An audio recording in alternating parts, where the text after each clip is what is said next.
The privilege and the honor of requesting the Honorable Prime Minister of India, Shri Narendra Modi ji, to please address the gathering and share his vision on the occasion. Ladies and gentlemen, the Honorable Prime Minister of India, Shri Narendra Modi ji.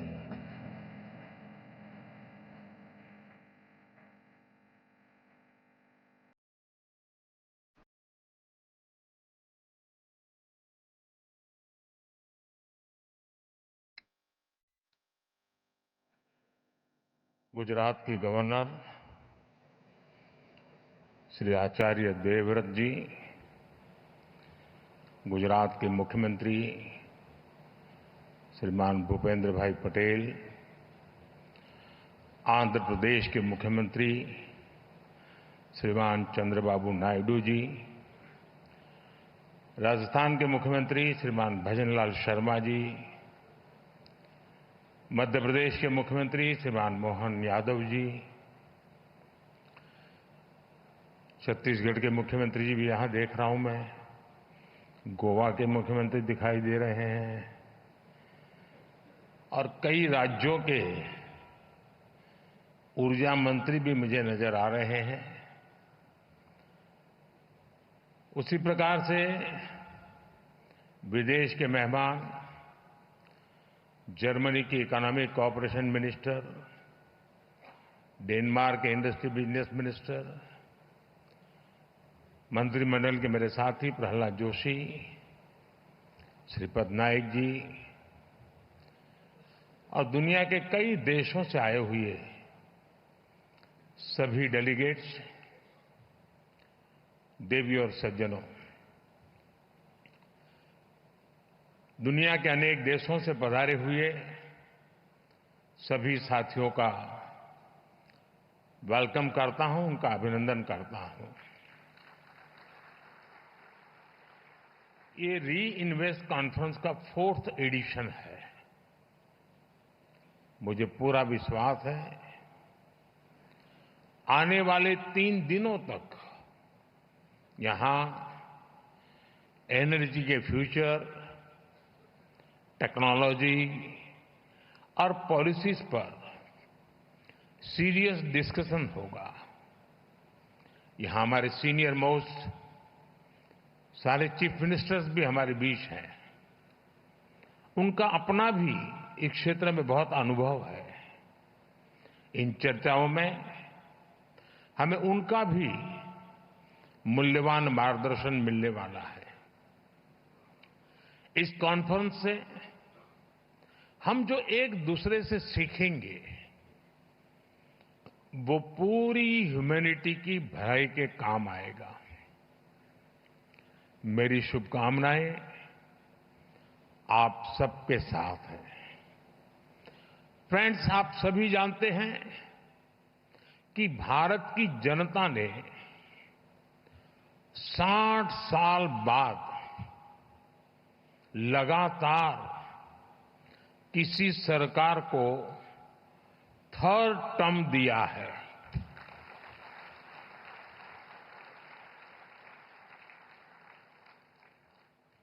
हमारी सरकार को मिले 3rd term के पीछे भारत की बहुत बड़ी aspirations है।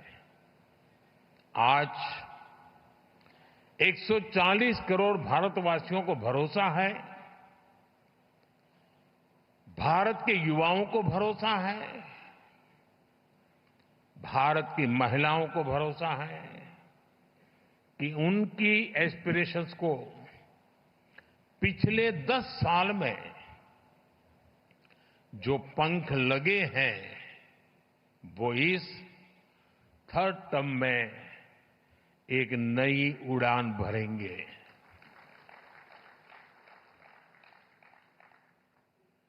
देश के गरीब, दलित, पीड़ित, शोषित, वंचित को भरोसा है कि हमारा 3rd टर्म उसके गरिमापूर्ण जीवन जीने की गारंटी बनेगा।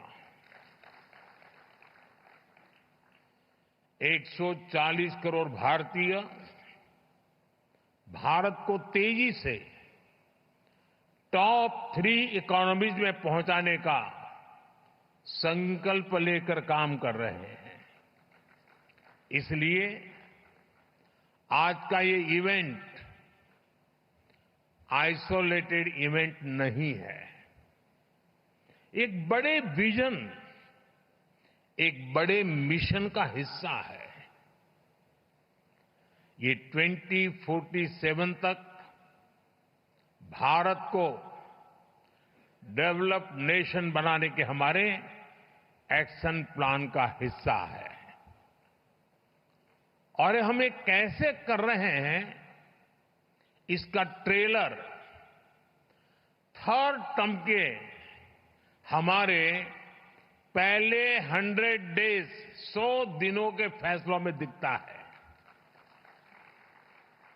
फ्रेंड, फर्स्ट 100 डेज में हमारी प्रायोरिटीज भी दिखती हैं, हमारी स्पीड और स्केल का भी एक रिफ्लेक्शन मिलता है।